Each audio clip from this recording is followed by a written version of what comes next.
Welcome to another Power Hour with iGaming Next. It's my pleasure to start this with some thoughts.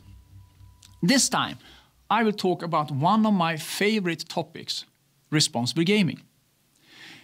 To start with, I must say that the development in this area since we launched PlayScan and the Spela Lagom initiative at Svenska Spel back in 2006, it has been phenomenal.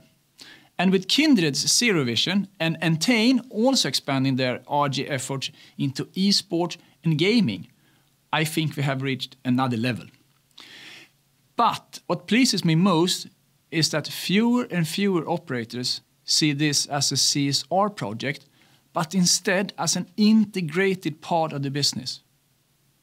Taking care of players and stopping those who overspend is long-term good business. We all have to agree on that.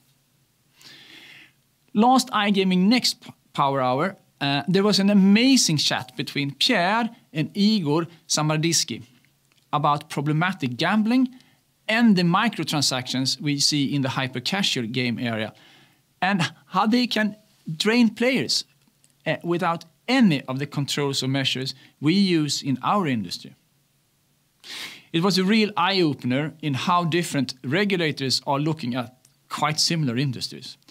I strongly recommend you to download the episode, and you can find the link here.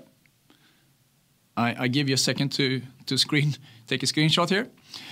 And one thing Igor talked about was time. And yes, even if a game or an activity doesn't hurt your finances, it can still be addictive in the sense that it takes your time, second by second and minute by minute. I think we have all been there in one capacity or another. But here I must say that I don't really agree that this is an addictive problem. Yes, time can be an indicator for addiction, but not the problem per se. Let me explain. Since time is limited, we only have 24 hours per day and person. And more importantly, you can't borrow more. This can never be seen as the same problem as overspending money. I mean, what I do with my time must be my business. Yes, if I spend hours playing slots or Candy Crush, that could make me a bad partner or even worse, a bad parent. But this goes for training, video games, Netflix, reading books, Twitter, Facebook, Instagram, etc., etc. Sorry to say, it's not nice, but if someone wants to be an asshole, who am I to stop him or her? It's different with money, because you can spend money you don't basically have or never will get. I mean, you can borrow, and you can even steal. And that is when the problems start. So the more I think about responsible gaming and gambling per se, the more I narrow in on affordability. And now we're back on the subject of time. What I do with my time is my business. And the same is basically true with money. How I spend the money I can afford should be up to me. In the same way as if I can afford spending 1,500 euros a month on fine dining, that's my privilege. And the same goes for gambling. If I instead choose to spend that 1,500 euros on blackjack, it's my choice. But if I can't afford the 1,500 euros, then I should be stopped before. And this is where affordability checks are coming in.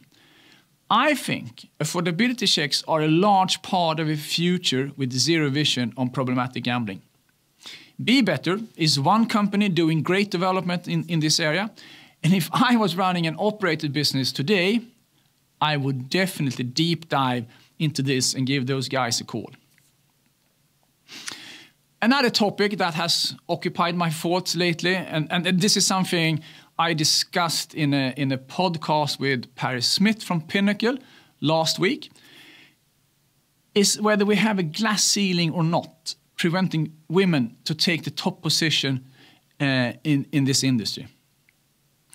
I think we came to the conclusion that this industry is one of the most diversified and perhaps even one of the most equal industries that we could find, but that we can do more to support women in the top positions and to get to the top positions. I think this is a topic worth discussing internally from time to time. And finally, I must say that it made me happy to see Sigma Foundation organizing plogging in Malta. At Mr. Green, we did the Clean the Ocean initiative, and this is in the same line. So please, join one of their plogging sessions and get the nice workout while you're helping cleaning a fantastic island from plastic and other trash.